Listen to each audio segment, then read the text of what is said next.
Well, yet again, the hospitality sector has been dealt another blow as London and parts of Essex and Hertfordshire move into Tier 3 from midnight tonight. Coronavirus cases in the capital are doubling every 7 days, according to the Health Secretary, Matt Hancock. We're joined now by the Mayor of London, Sadiq Khan. It's good to see you, Mr. Khan. Thanks very much indeed for being with us this morning. For a while, it felt like London was doing all right. We'd had a pretty rough time early on, and it was getting a lot better. What would you put the exponential rise in cases down to?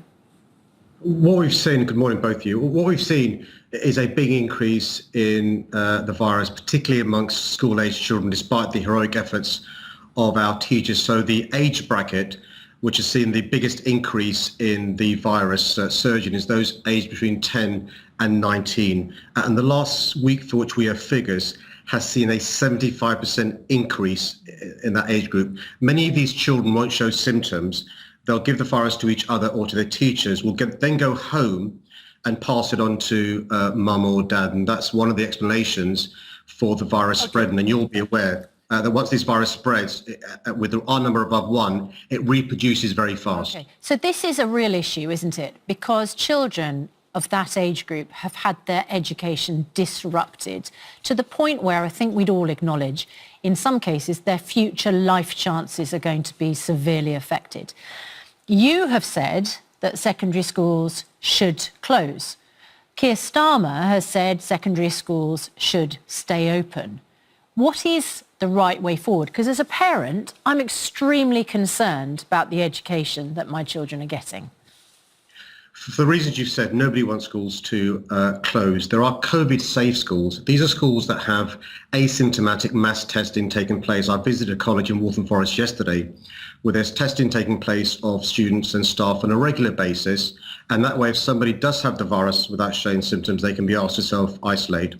There are many schools, though, in London that haven't got the mass testing taking place and they're not COVID-safe. And so what I said to the government is the government should provide urgent guidance to these schools and colleges. We aren't talking about primary schools. The issue isn't so serious there. It's secondary schools and colleges to close a few days early before Christmas if they can't have the mass testing available, and then maybe delay the return by a couple of days to ensure mass testing is available. And my concern is this. Many of these children will be breaking up on Friday and will be hugging and kissing grandma and grandpa next week and could well pass the virus on to them, which could be fatal. The trouble is, if you send them home, they'll be on the common, they'll be at the park.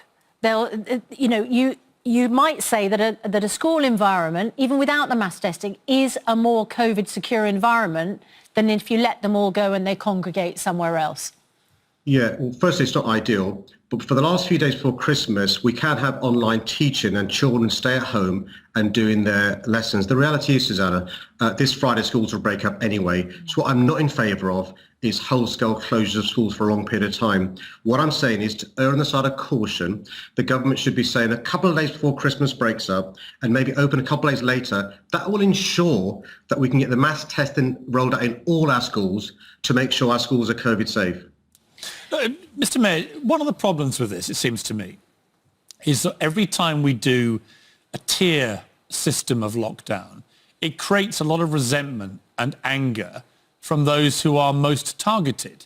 You know, this time in London, for example, if you own a hairdressing salon or a gym, you can stay open. But if you own a gym that has spinning classes, you have to shut. You know, pubs and restaurants have to shut, and so on.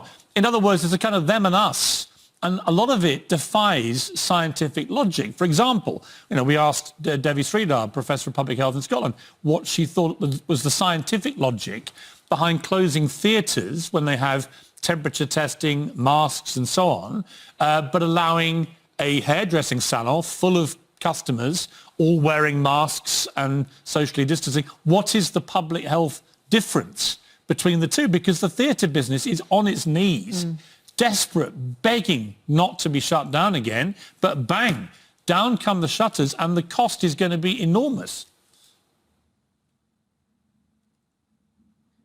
Yeah, one of my concerns is that the government is retrofitting solutions based upon these ineffective tiers rather than what's effective.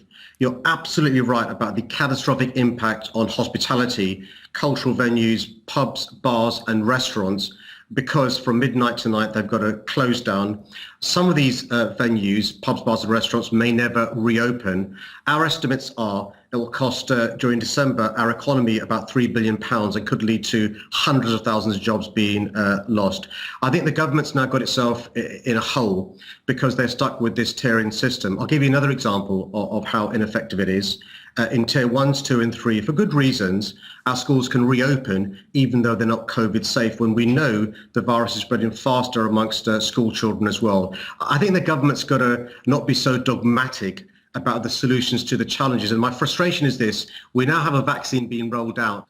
There is light at the end of the tunnel. If we're not careful, our ability in January and February to make progress with the vaccine could be affected by a big surge in the virus. We're going to go from tier 2 to tier 3 to tier 0 to tier 3 again. Doesn't make sense. Well, one of the most striking analysis of this was from John Murdoch-Burns in the Financial Times. He does a lot of data crunching on this.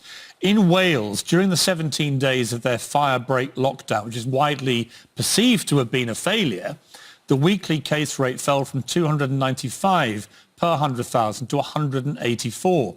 In the 17 days after restrictions eased, it rebounded to 301, so higher than it had been originally. In the 6 days since then, the rates increased by 45% to 440. So it's not that it didn't work, it's just it probably wasn't draconian enough and didn't last long enough. We know that the big draconian, big hammer we used back in March, April, for example, horrible though it was for the economy and for other public health issues, we know it suppressed the virus and saved a lot of lives. This is the calculation, isn't it? It is, but the reason why we had the mass lockdown in March was to give us time to roll out the test trace system and to have mass testing. But we don't have it. It doesn't work, does it? This is the problem. I mean, the fundamental issue is our supposed world-class testing system does not work well enough to suppress the virus. And so you're only left then with two options. One, you let it run riot, or two, you take the option that Germany and the Netherlands and other countries have now done, which is you go for a bigger national lockdown, which at least has one benefit, which is that everyone is covered by the same restrictions. Now, my worry is that there's so much anger building amongst people in the hospitality business, and I completely understand it. When I've been to restaurants during this period, it has always felt safe to me. But when I go to shops, for example, which will all be open today, a lot of the shops I've been into do not feel safe to me. And so if you're a restaurant owner or pub owner or a gym that has spinning classes or whatever, you're looking at this going, this doesn't make sense, but it's killing my business. Yeah, you're spot on about the combination of you're spot on about the issue of fatigue and the lack of compliance. And it's really important that people continue to follow the rules whether we like them or not. One of the reasons why there's going to be a lack of compliance is the public's lack of confidence in the government's ability to get a grip. And that's illustrated best by the 5 days worth of relaxation we're going to have, which doesn't make scientific sense. We can understand why it's important for particularly older relations to see their loved ones. My concern is we can now see a situation where the vaccine's starting to be rolled out. There is light at the end of the tunnel. Because of the impatience of the government, we could see a situation where in January, the NHS is overwhelmed. January normally is the busiest month of the year for the NHS, and many older people whose lives will be saved because of the vaccine may not, because they get the virus before they've had either the first dose or the second dose. So as the Mayor of London, would you say to Londoners and to the rest of the UK, do not take any notice of the government's relaxation on Christmas, do not gather? And also, as Mayor of, frankly, one of the biggest shopping cities in the world, would you tell people not to go Christmas shopping? Well, as I understand it, the government hasn't ruled out changing their rules for Christmas. I think we do need a one nation approach. My message to Londoners is the rules aren't mandatory. You don't have to have three households mix in. You don't need to give your grandmum or granddad a hug and a kiss. Keep your windows open so there's good ventilation. It's really important we're cognizant about this virus being deadly and spreading to our older relations. And I hope the government does look at the rules over Christmas in a way that makes sense scientifically. In relation to our shops, the key thing is to shop safely and shop locally if you can. What nobody wants to see is what we've seen over recent days where people haven't got a face mask, outside shops, busy places, and passing the virus on. My message to Londoners and those across the country is it's safe to wear a face mask outdoors, even though you're not required to do so, because you wearing a face mask outdoors where it's busy stops you passing the virus on where you may have it, and somebody else who may have it stops passing it on to you. So wear a face mask when you're outdoors and it's busy as well. You know, I think that's very good advice. You know, I got caught getting into a cab without a mask on. And actually, I think the best advice is wear one all the time, and you don't have to forget. I think a lot of people have said to me, I did it. I'm sure everyone's forgotten to put it on at some stage, but if you wear it all the time, you don't have to think about it. When you go out, given the virulence of this virus and the possible mutation, I think just wearing one every time you go out is wise advice. Yeah. Well, actually, Piers, you'll know, when you look at our friends in the Far East, South Korea, Thailand, Taiwan, Japan, they wear face masks all the time because they've previous experience of this. Err on the side of the caution, wear a face mask all the time. Even though you can see your granny and grandpa, don't hug and kiss them like you would normally. Keep your windows open. I know it's a bit chilly, means there's ventilation. Don't feel obliged to spend all 5 days having a sleepover at the bubbles you like to do so. And finally, how likely is it, do you think, aside from your own view of whether the rules should be changed, how likely is it, do you think, that the government is going to change the rules around Christmas? I'm afraid they won't, because this Prime Minister will be quite political about it and won't want to be the Prime Minister that, inverted commas, cancels Christmas. Right. I think he's making a mistake and not looking at the rules being changed, because I worry about, in January, I've seen the virus spreading fast, exponentially. I worry about the NHS being overwhelmed, and I worry about older people who could well have both doses of the vaccine and live a long and fruitful life, dying prematurely because of this virus, because of the things we've done over Christmas. You know, the most sobering statistic I've seen, Mr. Mayor, was yesterday. America passed 300,000 deaths from coronavirus, by far the worst in the world. Infections and deaths are out of control. They're now having more people killed by COVID every day than died on 9/11. And one of the main reasons why they've seen this rocketing number recent days and last 2 weeks is because of what happened at Thanksgiving, when people just all went back to their families and did what we do at Christmas pretty much. And this has led to a dramatic escalation in cases and deaths. There's a direct correlation. I mean, I just remind your viewers that China cancelled Chinese New Year last year, which is a big, big event for the Chinese.